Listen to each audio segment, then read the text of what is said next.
Hello everyone, welcome to the first video in our OCAML tutorial. This is actually a remake of an original video on installing OCAML. In the last video I made some mistakes and now I'm here to fix them. So we're going to, in this video, install OCAML for the Windows machine. So to do that, I'm going to paste all the relevant links in the video description below. But first we're going to go to this link right here to actually install OCAML. So this is, we're going to install what's called a compiler and other tools. A compiler essentially takes our program and makes it readable for our computer and machine to understand so it can do things.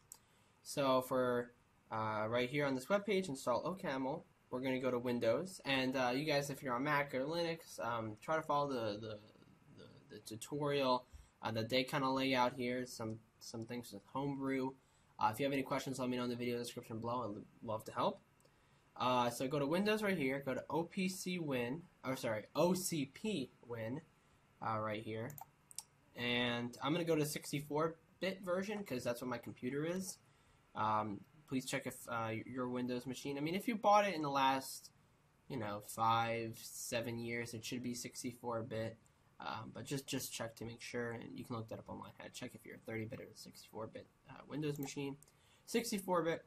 Go to this first link right here. It has like a date 2016, and go to the first file that's not readme.txt. Download this guy. I already downloaded it, but it's an exe file. So once you install it, or download it, then you're going to click Run. It'll run the installer for you, and everything should work out okay. So we're going to test to make sure it works out okay by writing a little test program. Now to write programs, we can't really use those tools. We're going to use something called Visual Studio Code. And this allows us to type out all of our OCAML in readable language, and then we'll trust the previously installed tools to compile it to machine language.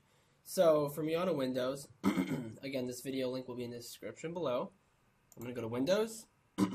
Sorry about that. Visual Studio Code installer. I already installed it, so I'm good to go on that one. But once you guys have it installed, please open it up. Again, the installation for both of these might take a while. I know for the OCAML one that took me quite a bit. We're going to go to over here. It should open something similar. We're going to go to Open Folder, and you're going to select like a workplace to put some of your files in this video tutorial. But once you have like a folder to create files, we're going to right click over here or go over here, File, New File. I'm gonna save it as a name. I'm gonna say video .ml. You can name it whatever you want, but just make sure it ends in .ml because that's what OCAML uses to identify it's an OCAML file. We're gonna type in print string hello world. Again, don't worry about all of this syntax. We're about to go over it in a future video. Just copy that verbose. Now we're gonna run it. So you previously saw me with my terminal up. So you're going to do this command right here, this toggle terminal. So I think that's control and that slanted mark right there. It's right above the tab key. Name slips to me right now. Do that. We're going to type in the following command. Don't really know, you don't need to know what it means. Just run that. And we're going to run this command as well. So OCAML-C-O video space video.ml.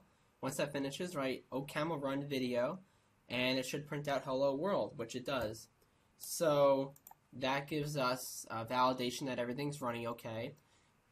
And again, once you install OCAML, you might need to restart your computer, but essentially it's giving you, when you open a terminal or a command prompt on the Windows machine, it should, when you type in OCAML-C, it should give you the ability to do something. If you get an error that says unrecognized command internally or externally, so something along those lines, go to the next video. I think it's 1.1 where I fix this issue. Basically, we need to tell the computer where OCAML is installed. It should do this automatically, but there's a chance it won't.